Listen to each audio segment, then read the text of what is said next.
So this is week 5, and we're looking again at these quirky connections. We're hoping to sort of stimulate you to start seeing connections that you wouldn't have necessarily thought of. I don't know if you've ever been to a party where everybody at the party seems to know each other really well, and you don't know them very well. And you go there, and they're involved in conversations, and you feel a little bit left out, a little bit excluded. That's because they've got good connections, and you don't have good connections with them. If you've experienced that, you know a little bit about what we're going to talk about in the quirky connections this week. And that's this idea that water is a very exclusive molecule. Water is like those people at a party that know each other really well. Water sticks together very tightly. Water is made up of hydrogen and oxygen. It's a fairly simple molecule, but the molecule has a preference. It has a positive side and a negative side to it. And that means water molecules stick to each other really well.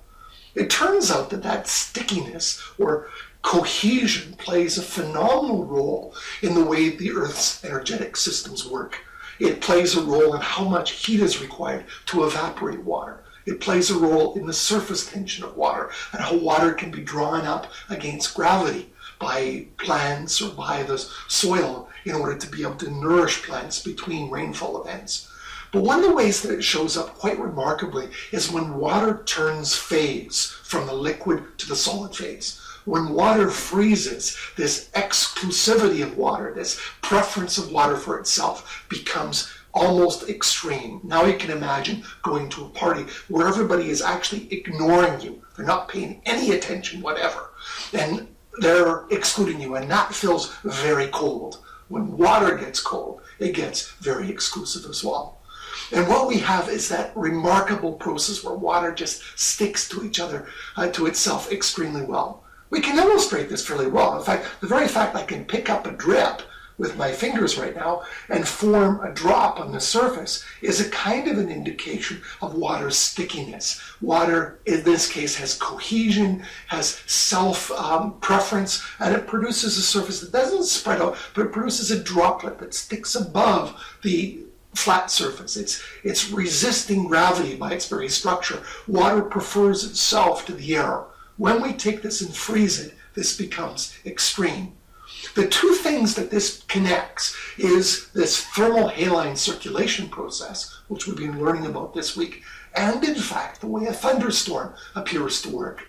In the thermal-haline case, what we have, if we cool the surface of the ocean to a fairly high degree, to about 2 degrees below 0 Celsius, we have the formation of ice, and the ice molecules stick to each other very well. They start to form links and clusters and crystals.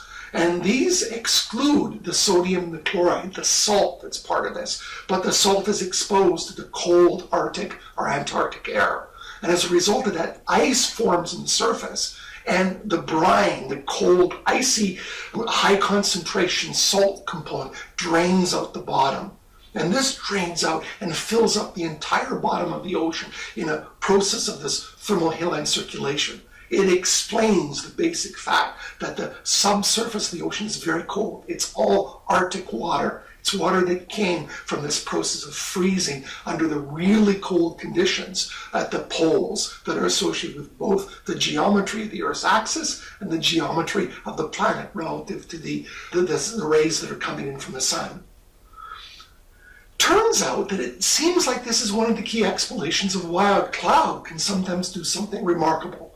And that's that a cloud, which is a moist environment by its very definition, can sometimes produce enough separation of charge between its upper and its lower boundaries that it allows a free discharge of electricity to take place in something that we would recognize as a lightning bolt.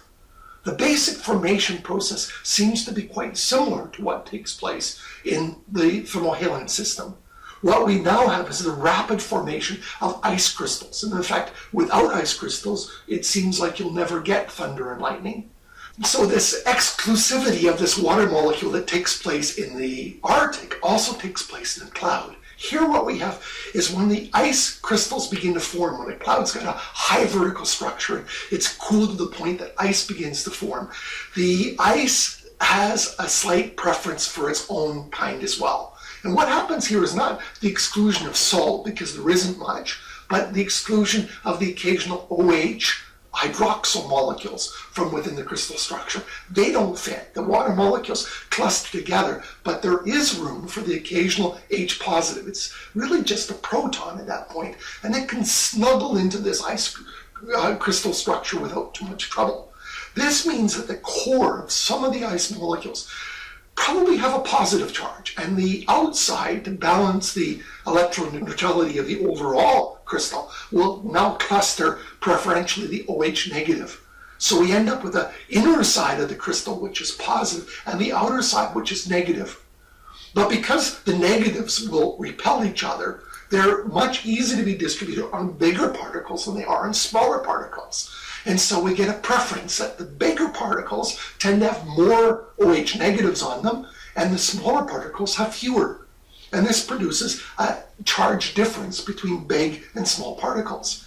And this convective updraft that we've been learning about is the separator mechanism now. The light charges, which are relatively more positive, are swept to the top of the cloud. The negative charges, which tend to be much larger, keep at the bottom. They're sorted, they sink more within the cloud structure, and we end up with a positive charge at the top of the cloud and a negative charge at the bottom of the cloud.